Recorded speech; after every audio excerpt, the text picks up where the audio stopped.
this is Science Bridge webinar series, You Can Do It. And my guest today is Melinda Barkhuizen. She is a graduate from a Bachelor of Pharmacy degree from Northwest University. She further continued her education at the same university and received a master's degree in medicinal and pharmaceutical chemistry, cum laude. And further even, she continued with her PhD studies, and she got her PhD from 2 universities, including Maastricht University in the Netherlands. And the PhD was in pharmaceutical chemistry and neurosciences. So that's quite an amazing achievement. Further, Melinda was working at the University of California as the postdoctoral fellow. And currently, Melinda is working as a postdoctoral fellow in one of the leading international companies, and she is a study director in neuroinflammation in Switzerland. So welcome, Melinda. Yeah, thank you very much for the invite, Martina. It's nice to be here. No, I think your CV, your experience will be great inspiration for a lot of our viewers. So thank you for agreeing to have some time for us today. Yeah, it's my pleasure. So looking back at your background, you did quite a lot of studies in both pharmaceutical sciences and neurosciences. So what pushed you to go that direction? I've always been interested in the brain. In South Africa, it's difficult to study neuroscience as a specialty. So I started off by studying general pharmacy. And over my master's degree and PhD degrees, I specialized into neuroscience. Because the pharmacy degree gave me a good general background in how we can use drugs to treat diseases. No, absolutely. And how did you find the program that would combine both studying in South Africa and overseas? Oh, well, I was studying in Potch for my undergraduate degree, and then I ended up just staying there for my master's. And I started my PhD in Potch. I did 2 years in Potch, and then I went to a conference and in the Netherlands, and one of the conference organizers asked me if I'd like to do the other half of my PhD in the Netherlands. And I said yes. So we arranged a joint degree program between Potch and the Netherlands. Well, that sounds much easier, I guess, than it can be done. So what does it entail to have a joint degree from 2 universities from 2 different countries? Well, it's still one PhD. It's just that I did half of the research I need for a PhD in South Africa and the other half in the Netherlands. And it required that the universities communicate with each other, and we signed some documents for a joint degree. We signed it's called a co-to-tell, so the universities talk to each other to arrange it. And we formalized that I have 2 certificates for the PhD and had to defend it twice, but each certificate says it's 1 PhD from 2 universities. Okay, well, that sounds difficult, actually. So having the defense twice, was it difficult? Well, it was a much bigger deal in the Netherlands than it was in South Africa. It's much more intense to defend it in the Netherlands. So can you tell us more about how you would compare studying in South Africa and studying in the Netherlands? Oh, well, it was very different. I was working in very different fields in South Africa and the Netherlands. In South Africa, I was working with Parkinson's disease patients, driving up to ask patients to give me blood and studying their genes. And in the Netherlands, I was in a neuroscience unit where we were working with animals. So I was working with baby rats and baby sheep and doing a completely different type of research.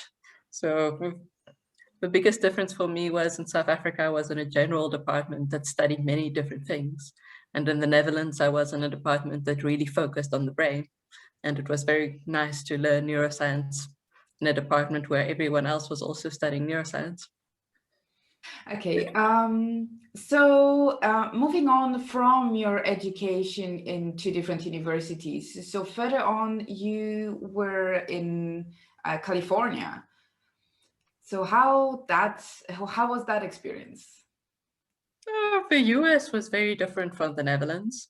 I personally like the European system much more. San Francisco was a lot like being in Cape Town. It has a lot of a similar scenery, it has a similar vibe.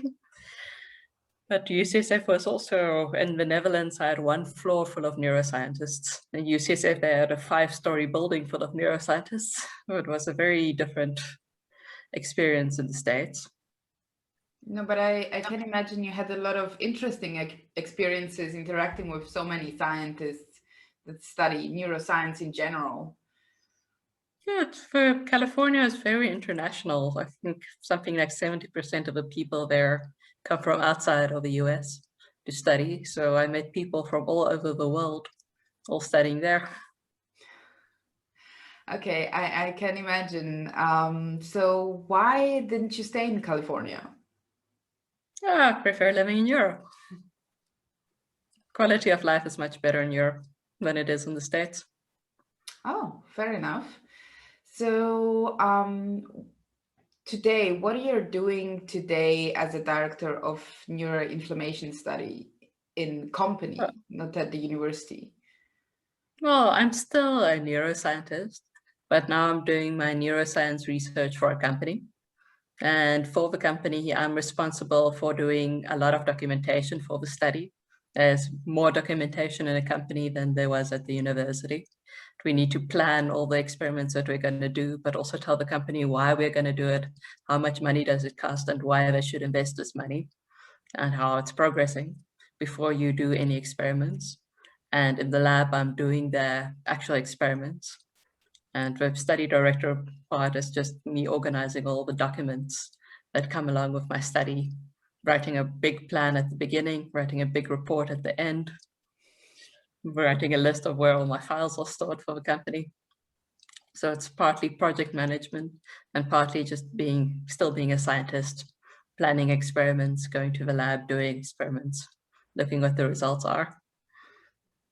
So that's wonderful. That sounds like if you want to work as an R&D scientist, that's where you want to be, right? Well, the difference between the industry and academia is in academia, you constantly need to apply for funding, for grants, for someone to to get your research done. You have a bit more freedom to which grants you want to apply for and which crazy ideas you want to do. In industry, they have the money. You don't have as much freedom, but research is much more practical, not asking big, crazy questions in industry. We're asking, can I develop them a very useful assay that they can use to measure things? Not at UCSF, where I was asking, why do women live longer than men? Very fancy, cutting edge research. Industry is a bit more practical. And time is But money in industry, I it's guess. a lot less stress because the money is already here. You don't spend your time. Some of my time is spent on justifying why the business should invest in me, but it's not the same as writing a grant and writing a lot of grants and hoping someone funds you at the end. No, that's true. But you first need to get to that position. So what were the sticky points of your job application? Well, I think getting to industry required a lot of applications. I was applying from South Africa to come to Europe. So it's obviously it's easier if you're already local to Europe. So I needed to come from South Africa. I need a visa to be in Switzerland. Switzerland is very strict that for each position, they first consider Swiss people, then they consider European people, and then they consider everyone else. So the company had to justify that I had a unique skill set, that they couldn't find any Swiss person or European person to do the job. They needed me to Well, sponsor my visa. congratulations. Yeah, it Um, was just really a lot of applications to to get to an industry job here in Switzerland. oh, so what do you think? How many applications did you send in a period of Uh, time?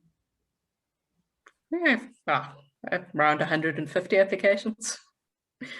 Yeah, so this is how I got you calls back from more than one, but in the end, I chose this one. But if you're looking for a job in industry, if you're just applying for 5 or 10 jobs, you will be extremely lucky if you get a job in industry with only 5 or 10 applications. And the difficulty is you're going to get a lot of no's and a lot of rejections, and a lot of people will not call you back at all. But you need to keep on going, keep on applying. Yes, a lot of persistence. I guess like scientists, we are learning that persistence already in the lab with all the troubleshooting for our crazy ideas. Yeah, it takes the same persistence to get a job in industry. I understand. And how do you apply your background from pharmacy now in your job? But pharmacy gave me a good general background on molecular biology. There's some, I'm a cell biologist at the moment that I learned my postgraduate work. So I worked with animals, and for my postdoc I switched to cells. At the moment I'm still working with cellular biology, but a pharmacy degree is nice to say you have a general good background in diseases. You understand many diseases because we covered them all, and we just also covered which pathways do you need to target to make a difference in a disease, and that's very useful continuing science. No, absolutely, absolutely. And what is your day-to-day look like? So you said that you're gathering a lot of documentation. Yeah, it varies by phase. So I think in research it also varied by phase. The first couple of months I was just writing a massive study plan, looking up every step of the experiments that I wanted to do, what I need to order, how will I do the experiments. I wrote a very detailed plan for approval by the company. And once it was approved, I got to order my reagents. So now a large part of my day is going to the lab and doing experiments, writing the results of experiments. And at some point I'll just switch to writing again. Yes, so you do publications out of your research still. Yes, but I'm doing an industrial postdoc, so I'm doing the research of the company once published. The company wants the world to know that they're investing in cutting edge models to determine things. The things that they determine with these models will be confidential and that won't be published. So there's some parts of the science that the industry wants the world to know, and other parts that are commercially more sensitive that could go to a product or a patent application, that you can't publish everything you do in industry, but there are still opportunities to publish. That it's really dependent on the company and where you are in the company. And your publications from back at the university, they do count in your application? Well, for people in industry like to hire an expert in something, and it's useful to show that you have published, you have citations. It matters for a research and development job. It matters that you have already published and people have started citing your work, that you're starting to be recognized as an expert in your field. But citations also come with time. I didn't have any when I was a PhD student, but now a couple of years later, they're accumulating nicely. No, fair enough. But I guess, so now if you would want to go back to academia, would it be possible with your experience in industry? For a few years, it would still be possible. But at some point, I need to choose a path, and I like the industry path more. I'm still publishing. That helps with academia, but I'm not writing grants. So at some point, I'm just losing my competitiveness in academia. People that stayed publishing and writing grants will be more competitive for an academic job than me, because I don't need to write grants. So I don't. No, that I guess takes a lot of stress out of the work as the postdoctoral fellow. Yeah, it's very nice that the company has funding. There's less freedom, it's more practical, but it's a lot less stress. And your work-life balance, how is that? It's excellent. The company monitors that we're working 40 hours a week, sometimes overtime, but if I work overtime, I declare it and I'm paid for it. It's interesting, in Switzerland, one of the major differences between academia and industry is In Switzerland, it's technically illegal to work on Sundays. Stores are closed. And if I need to do it, then the company needs to ask the municipality for permission and pay for a permit. And security needs to come in to let me into the building on Sundays. So it's incredibly inconvenient for the company if I need to do experiments on Sundays.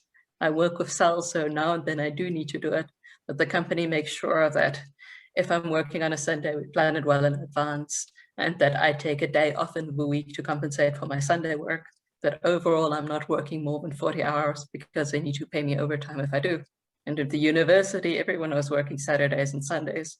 It was kind of expected from you to work on a Saturday. You would just go to the lab and everyone else would be there. That's true, day like any other. And you work now in Switzerland, so you come from South Africa. I guess your first language was English. Did you know any German or French? I don't know which part of Switzerland are you exactly, before you came to Switzerland?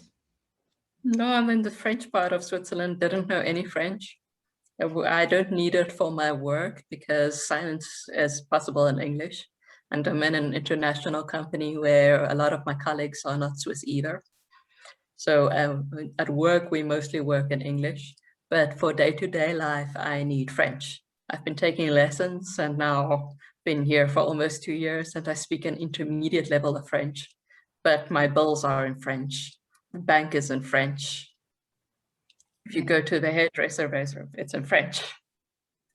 No, it's just fair enough. Life is in French. So you manage to a certain extent just with gestures and Google Translate. It is important to try and learn the language. Yeah, but for the job itself, it wasn't a prerequisite in your case. Well, it depends on what type of job you're doing.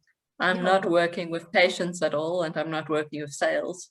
So I don't need to speak any of the local languages. English is fine because it's the language of science. But if I wanted to do something like a medical science liaison or a field application scientist where I would be working with customers, I would need to speak the language. If I wanted to practice as a pharmacist here, I would need to speak the local language fluently, like a native speaker. Yeah. So being a scientist avoids all the language hassles. I guess even if you would want to work as a pharmacist there, you might need to pass some exams, like kind of local exams to validate your degree or not? Yes, you would need to pass exams to validate your degree. But the major hassle to be a pharmacist here would be people want to speak their local language to the pharmacist. Yes. The pharmacist needs to understand it at a very high level. Of course. So just to close up, do you have any advice for students who are afraid of graduation and afraid of getting out of the comfortable academia bubble? I mean, industry is really nice. You should explore what you like, talk to people in industry, see what they really do, and start applying early. And don't be deterred by no's. You're going to get a lot of no's. And there's also work on your CV format. A CV for an industry job is much shorter and to the point than an academic CV. I mean, my industry CV was 2 pages with some publications at the end. Something an 8 or 10 page academic CV with every detail of every project you ever did won't get you hired in industry. People in industry care about the skills. They don't care about the specific narrow area of research you did and that specific technical thing you found. They care about the skills that you use to do it. No, the soft skills, I know that they are very important in industry and you have them as a student. You just need to kind of pinpoint what it is actually that you got as a student. Yeah, but it's also general skills like you can do PCR, cell culture, molecular biology, that type of skills are valued. That you worked on this specific gene to discover the specific pathway is not valued.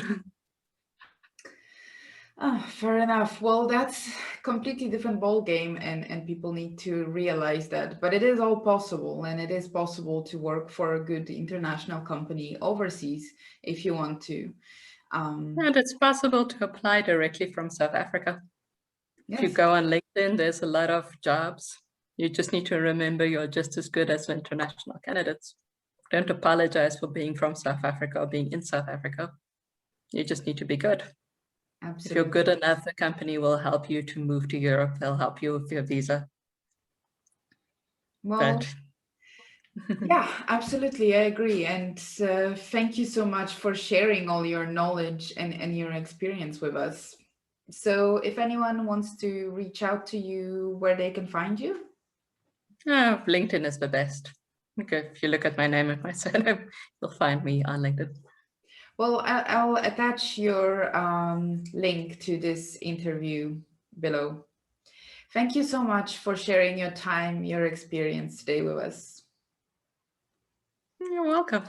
It's an honor to be on your show.